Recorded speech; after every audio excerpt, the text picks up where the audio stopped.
खंड 2 प्रतिलेखन संख्या 53। महोदय, मैं मानता हूँ कि यदि हम चाहे किसी भी भाग को अपनी इच्छा के अनुकूल बना ले तो यह संभव नहीं हो सकता।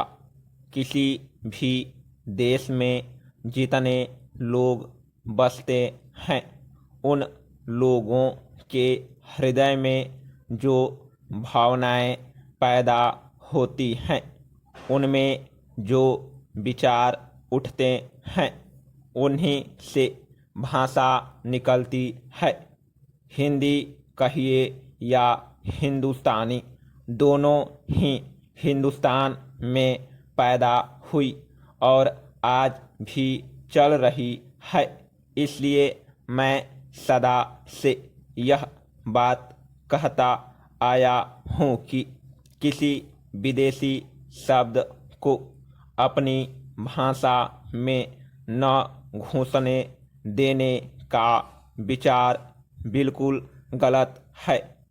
यदि कोई भी जीती जागती भाषा आगे बढ़ रही है, उन्नति कर रही है, तो उसमें बाहर के शब्द आए बिना रह नहीं सकते।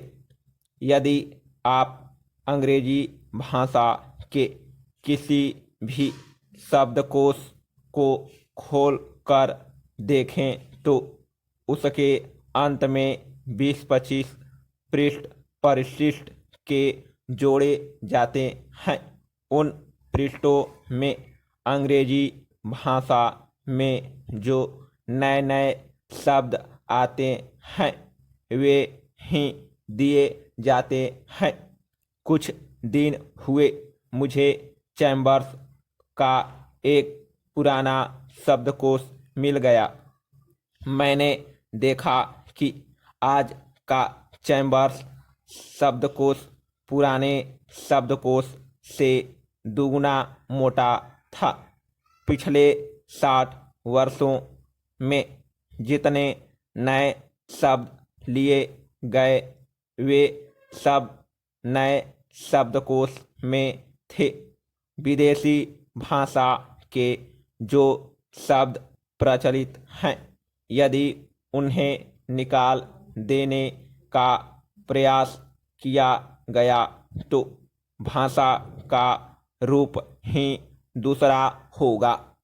हिंदी वालों का यह प्रयास कि अरबी तथा अंग्रेजी भाषा के शब्द हिंदी में नहीं आने देने चाहिए, उतना ही हानिकारक है जितना उर्दू वालों का यह प्रयास कि उर्दू में केवल अरबी और उर्दू भाषा के ही शब्द रखे जाएं, संस्कृत के नहीं। उसके साथ साथ हमको यह भी मानना होगा कि हिंदुस्तान में जो बहुत सी भाषाएं हैं वे अलग अलग प्रदेशों की अलग अलग भाषाएं हैं।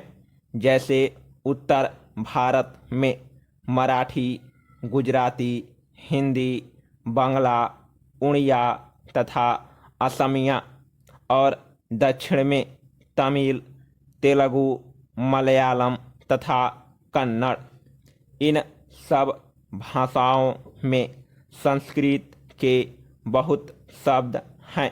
हिंदी को छोड़कर और किसी भी भाषा में उर्दू के शब्द नहीं मिलेंगे। देश में हिंदी को इस योग्य बनाना है कि लोग उसे सरलता से सीख सके, इसलिए उसमें संस्कृत के शब्द लेने ही पड़ेंगे, उससे बचा नहीं जा सकता।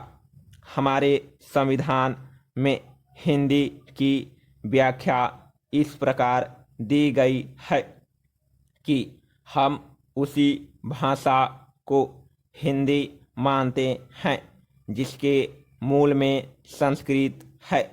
यह कोई नई बात नहीं है, इसे सभी लोग मानते और समझते हैं। आज लोग कुछ ऐसी हिंदी लिखने लगे हैं जिसमें संस्कृत के बड़े बड़े शब्द अधिक आते हैं, जो मेरे जैसे आदमी को, जिसने संस्कृत नहीं पढ़ी है, समझ में ही नहीं आते। जो व्यक्ति संस्कृत या अरबी भाषाओं में से किसी को भी अधिक नहीं जानते, परंतु अच्छी हिंदी या हिंदुस्तानी लिख सकते हैं, उनको इतना समय नहीं कि वे संस्कृत और अरबी के बड़े बड़े शब्द ले। वे तो छोटे शब्दों में ही अपना काम निकाल लेते हैं। बड़े शब्द लेने हों तो वह दूसरी चीज है।